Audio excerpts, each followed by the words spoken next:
Letitia James says that she is prepared to seize Donald Trump's buildings if he can't pay his $354 million civil fraud fine.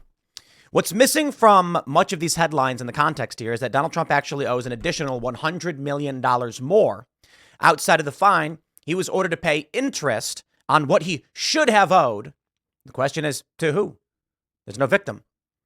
The banks who lent him the money were happy to do it. They said he did a good job and they made a lot of money. So why is this happening? At the same time, we're learning this. Forbes is reporting that Donald Trump must pay an additional $87,500 per day in interest from the fraud ruling.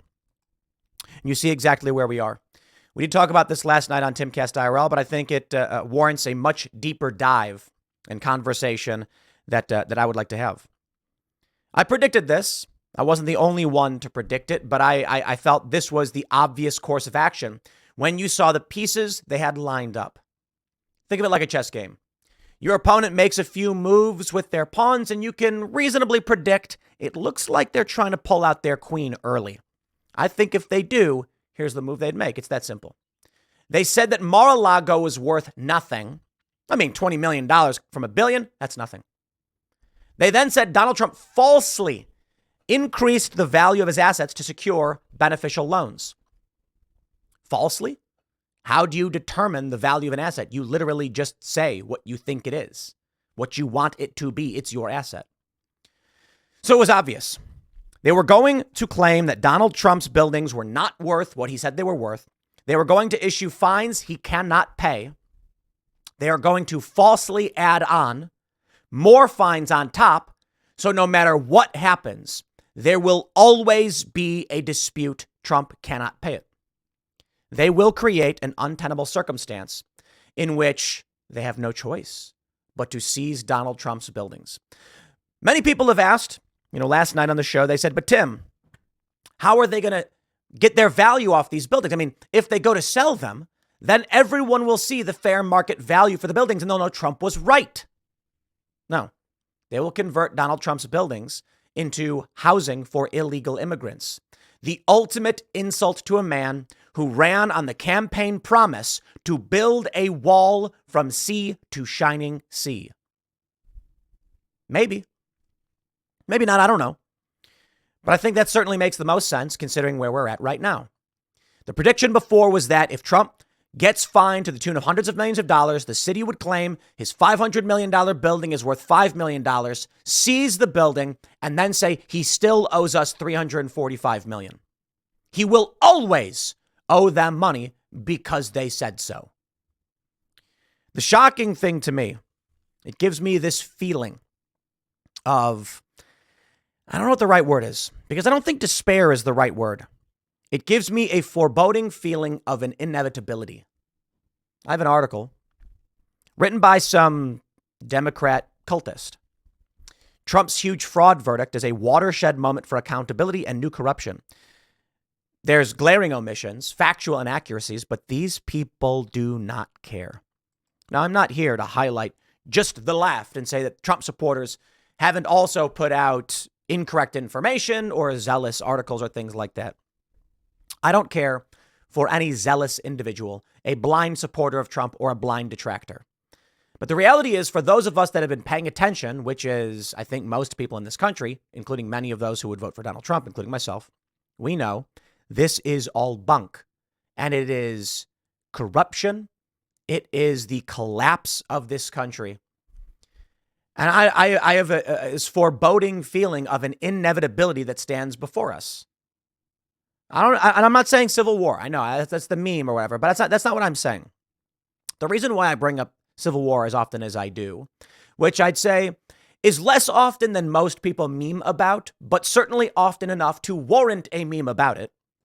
I bring it up because I don't see how a country can function when, Badia Unger Sargon posted a video from 2019. It's an important reminder of, maybe I should pull this up. I should absolutely pull this up. Democrats vowing to open the border.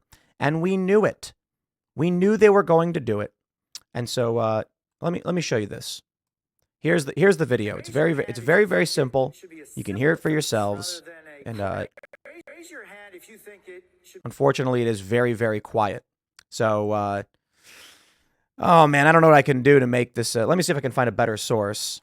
Let's see, Democrat civil border crossing, because this one's way too quiet. This always happens with Twitter video. For whatever reason, all Democrats say their health plan would cover illegal immigrants. I mean, how about that? How about we pull that one up? Let's pull that one up. Talking tonight about these government health care plans that you've proposed in one form or another. This is a show of hands question, and hold them up for a moment so people can see.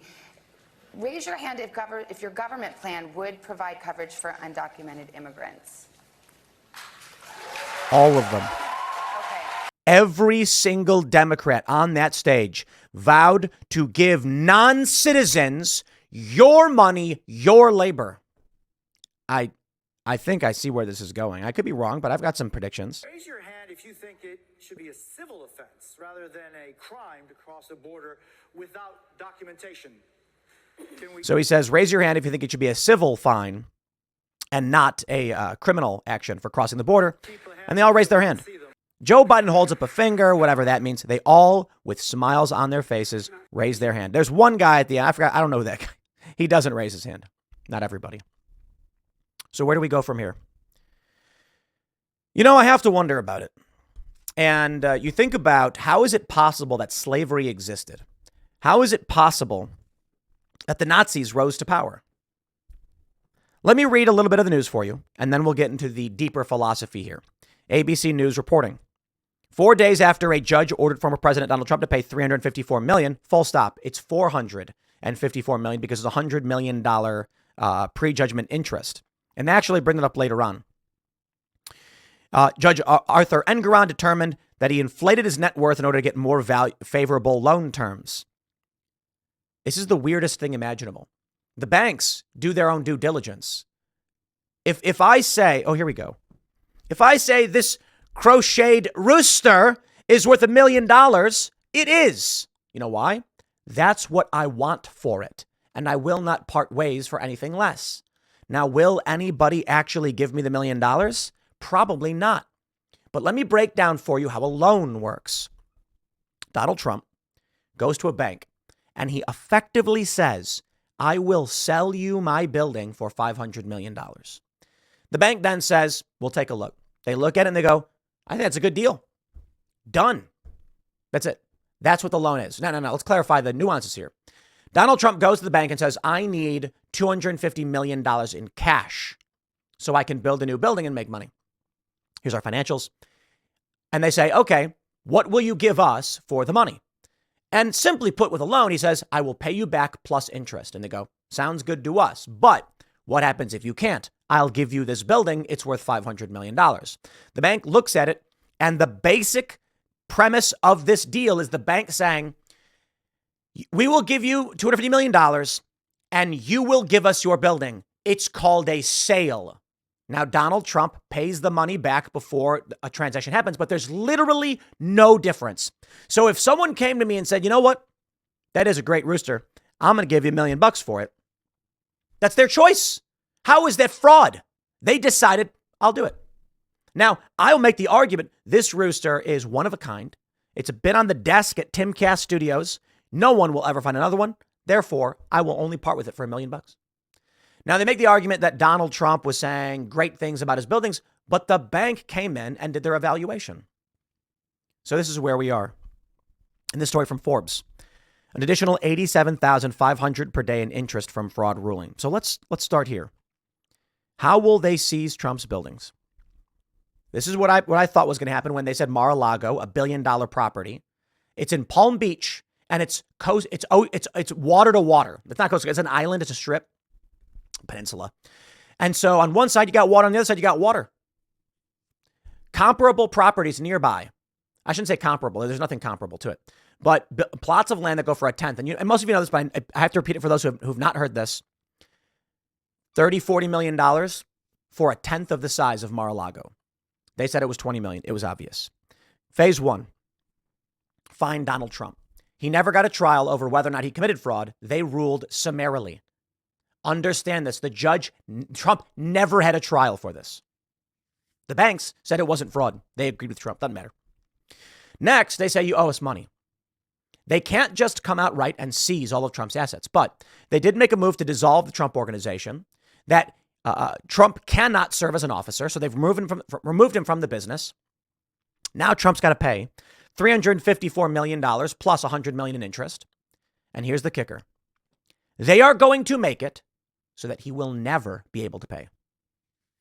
Trump could come out right now and say, okay, I'll give you the money. And you know what they'll say? As soon as he does, they will then go like, this is what they'll do. Okay, we received the $454 million, Mr. Trump. However, you owe us an additional $2.7 million in back interest rates. You didn't pay us. Or Donald Trump is going to appeal. They predict this. And they're going to argue every day he's in appeal, he owes more money. That's how the interest works. They'll also play a game like we've seen before where Trump will deliver, okay, fine, we're going to wire you the money and sign it over. And they'll say something like, Trump is not the principal executor of this asset. We did not get the official documents. Trump is stalling. Trump will say, I am the sole beneficiary of this asset. I am signing it over to you. And they will say, according to our records, you are not. And you are not complying. And no matter what Trump does, they will say he didn't comply. Why? So they can then seize his building. And the ultimate insult will be, like they've already done with so many buildings, they will convert it into housing for illegal immigrants. This is where I think we are. Off message. I like this from Brian Butler. These people are abject evil. I'm sorry. It's just a reality. Okay. There are people who I believe are trying to make things better. Democrats are not those people. These are people who believe that you should serve. You should be under their boot. Live the way they want you to live. I mean, I'll give you Michael Bloomberg as an example. You shouldn't be allowed to drink large sodas because you're too stupid. He says we should tax the poor because they're too stupid. These are people who are not trying to make things better. These are arrogant, narcissistic sociopaths who are too stupid and evil to realize centralized command economies result in failure. We know this already. We've seen it a million times. I'm being hyperbolic. We've seen it in all of these communist countries and socialist nations. They fall. This article, let me read a little bit. He says, Democrats, it's a watershed moment for accountability. It's remarkable to me that there are people who read these things without actually looking into the news. And I can say this a million times. I often do. Donald Trump is in many ways, a weird, creepy guy. He's said and done weird, creepy things. He is the worst of our culture, as has been described. But the things they're doing to him are fake. It's that famous viral video from the Trump campaign in 2015, Stop Making Me Defend Trump. And there's like two people in office being like, did you hear Trump called Mexicans rapists? And then one guy's like sitting there, he's like, Trump didn't say that. And they were like, what? Why are you defending Trump? He's like, no, I'm not defending him. I'm just letting you know he didn't say that. And they're like, yes, he did. What are you, a Trump supporter? And he's like, no, but you keep lying and you're forcing me to defend the guy. That's the reality of this world. Look how they write. Maybe we'll look back in a few months and credit Arthur Engoron with forcing Democrats and the mainstream journals to take Trump's corruption seriously. What corruption? Kevin O'Leary, who still believes Trump has done wrong in other court cases, is shocked by this as a real estate developer, saying Trump didn't do anything wrong. Doesn't matter. They've got no argument. He says, I'd set my expectations low because Justice Engoron had tolerated so much abuse from Trump during the proceedings, forever promising that he'd run out of patience next time. But on Friday, he delivered a fitting punishment. It has the Trumps so rattled that his second son, Eric, nearly broke down in tears about it on right-wing propaganda television. These people are cultists. Absolute cultists. And I'm sorry, they're evil. You can call them the banality of evil. You can call them whatever you want.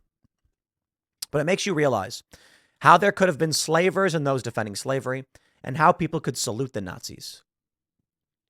I'll tell you where I think we are in terms of civil war. Trump likens court ordering him to pay millions in civil fraud case to Navalny's death. He's right. He's completely right. Anybody who looked at that case and heard from the actual witnesses knows It's fake. The judge is an evil, despicable psychopath. There's no question. There was never a trial over the fraud. It was a summary judgment. But these Democrats, they don't care. The banality of evil is how people marched in lockstep with Nazis. Here's what I see as a potentiality if those who believe in fairness, meritocracy lose. Some people say it's globalism versus nationalism, perhaps. Here's what I see as a potentiality. Imagine in 50 to 100 years, no one will agree with the idea of citizenship. They'll argue it is offensive. They'll say things like, before the Second Civil War, there were millions of people in this country who did not have human rights because they weren't given certification papers. Can you believe that? Yeah. They'll claim that undocumented people there will be no concept of citizenship. There will be no concept of nation. And they'll argue that being an undocumented immigrant was effectively the same thing as being a slave. I'm not trying to be cute. I'm being literal. They'll say there were people in this country who couldn't get health care benefits, who couldn't buy their own homes. How could anyone allow that? You couldn't buy a house. Why? Well, you were undocumented. You were not free. There were free citizens and there were undocumented Americans. That's what they're calling them already. And the narrative will liken being undocumented to being a slave. People who couldn't go get their IDs, didn't have a say in how their home was run. And there were the privileged better men, and there were the undocumented Americans. And the neo-Confederates fought to keep them in servitude. The reality is, the neo-Confederates in this narrative, of course, would be those. That's the propaganda term, right? But it's hard to know who wins and how these things play out. I think illegal immigration could be that issue. And how do you overhaul civilization? How do you eradicate the concept of the nation state? Well, there's many ways you can do it, I suppose. Slavery still exists today. But how did you finally do away with slavery in this country? It boiled down to a war. Not that the war was fought to end slavery. That's not true. Abraham Lincoln specifically stated in the Emancipation Proclamation that Union slave states could keep their slaves. However, after the Civil War, they then passed the 13th and 14th Amendments, and they were like, yeah, we done with this. However, the 13th Amendment legalizes slavery. It does not abolish it. It allows for slavery only in the instance of a due process crime being committed. That's why Kanye West, Ye, had said several years ago to abolish the 13th. He was attacked for it, but he was, in essence, correct. He probably could have said a little better. But the 13th Amendment allows people in prison to be used as slave labor. That's remarkable. So here's the potential I see. If it is true that there are people who want to destroy this country, they've opened up the borders. They are giving $10,000 in value to non-citizens. They're giving debit cards, which may be up to $10,000 in cash. It's kind of, they're not really reporting this one well. So it's hard to know if they're saying it'll cost $10,000 to give them the card or the cards will have $10,000. But many of these migrants are getting the value of $88,000 per year in luxury hotels. I think they will seize Trump's buildings and use them as migrant shelters as an insult to Trump. And there very well may be a civil war, and they want that to happen. And that they want it to happen so that they can, in a reconstruction phase, rewrite the laws of this country and say we abolish the idea of documentation. They won't call it citizenship. They'll call it documentation. They are already calling these people undocumented citizens. Let me do this. Let me pull this up. Undocumented citizens. Let me see if we got it. This was in a few of activist posts. I don't want to say it's ubiquitous. Let's see. Undocumented worker, undocumented. Let me see if I can find the news on this one. Here we go. Car ownership for DACA and undocumented citizens. Bankrate.com. Let's see if I can find any more on this. Undocumented citizens. Okay, they're not citizens, but they're doing away with the concept of citizenship in this way. Let me see what else there is. Wow. This is truly something spectacular. I can keep pulling these up. Undocumented citizens. I want to say that again. Let me, here we go. They're all over the place. This is Fox Houston. Smuggling for undocumented citizens. These people are not citizens. These people are not citizens. But here's what happens. Civil war breaks out. The Democrat forces, I'd call them the neo-Confederates because, like, they're the Democrats, right? Democrats were the ones who fought for slavery. They want to win and create a new amendment to the Constitution. They want to override our laws. They want to enter a period of warlike reconstruction where they can then say documentation should be abolished. And they will create a new amendment that says all citizens, regardless of country of birth or origin, are entitled to the rights of all humans as citizens of this country. There will come a time in 50 to 100 years where they say there were people in this country who believed that if you weren't granted a special piece of paper, you did not have human rights. They'll say voting is a human right. Why can't undocumented citizens vote? Because they were not free people. And so we freed the undocumented. We ended the system of government forced documentation. And now all people have a say in government. And why would they do that? Because it creates a Neapolitan international nation. I mean nation figuratively. It creates a borderless global hub of residency, military power, and finance. It ends the concept of a nation state. And one by one, the rest will fall. Maybe I'm wrong. I don't know. I wouldn't call this a conspiracy theory because it's not that I am saying they're conspiring to do it. I'm saying it is the logical process which I see happening. And there are interested parties that are facilitating it, whether intentionally or otherwise. You can call it a standalone complex. You can call it whatever you want. But this is what I see happening in this country. And this is where it begins. How can this country survive with such egregious acts of corruption? Well, it can't.